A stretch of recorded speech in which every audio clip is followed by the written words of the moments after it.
Good morning, my loves. Happy Thursday. My goodness. I come bearing good news. The young woman, Autumn Taylor, the 14-year-old that was missing from Rockford, Illinois, has been found. She is home with her family. I heard from the mom last night. So big thanks to everybody that stepped up and helped. Heidi Chance, Kevin Metcalf, Tyler Stute, Zach Neef, my hero, stepped in, got in touch with, he's with the HSI, and as always, they come through. Everybody was absolutely wonderful. Big thank yous for all the support from Ben Owen, Jessica Owen, We Fight Monsters, Skull Games, Veterans for Child Rescue, Operation Lighthouse, everybody that stepped up and shared the post, shared the video, prayed for the family. Thank you. Prayers pay off. And I had recently written an article, and it was published in a magazine called Preparedness Without Paranoia. It's an online magazine. Please check it out, especially if you have children or grandchildren, you're a teacher, you're involved with kids at all.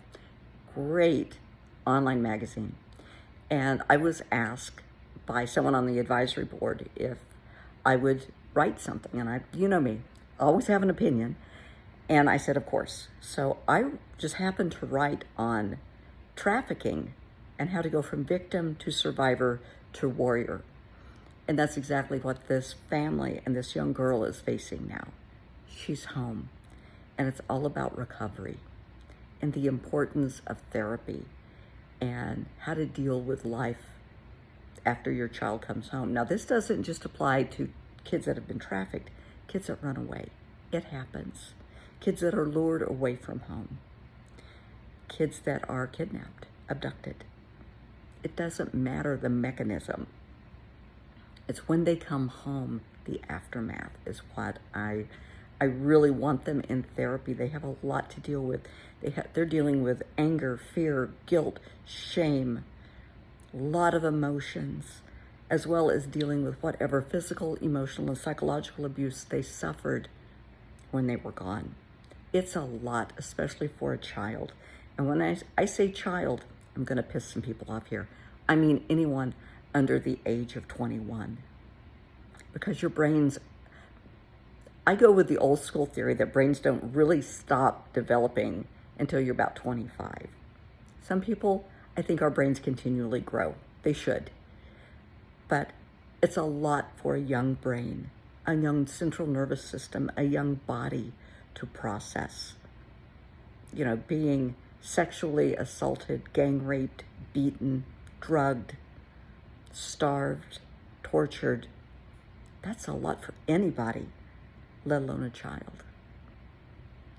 And one thing I want to say, and this is to the families, when your child comes home, don't push. Don't push them for answers, for explanations. Don't ask what happened. What I want you to do, as soon as they come home, get them to a medical facility. I don't mean your doctor's office. I mean a hospital, not urgent care, a hospital. They need to be tested. They need to be checked. We need to make sure they're physically okay. Then they need a psych evaluation. They're not crazy.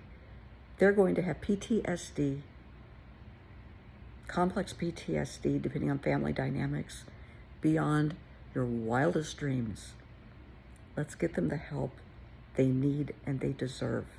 And I would also suggest the entire family, mom, dad, brothers, sisters, whoever is living in the house, everybody needs to go into family counseling, because this isn't just the child's problem, it's the family's issue. And it has to be dealt with as a family. You need to be there for that child as a united front, a support. Do not enable them, but support them. There's a difference. And sitting down and talking with a therapist, a counselor, a psychologist, a psychiatrist will give you the tools you need to do that effectively. But don't push. The last thing you want is for the child to feel cornered, scared, guilty, and to run away again, and to just bolt. If you handle it appropriately, that's not going to be an issue.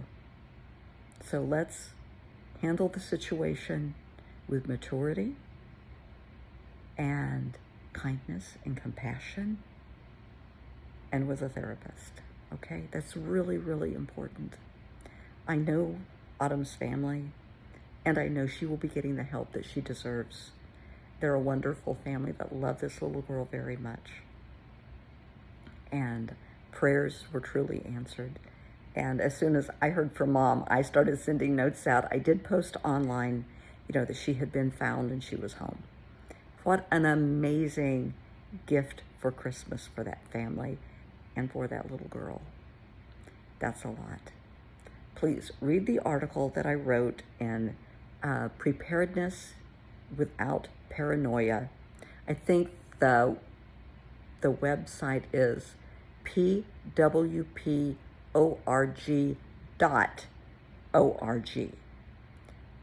They have amazing stuff in there that you just would not believe, and I highly recommend it to everyone.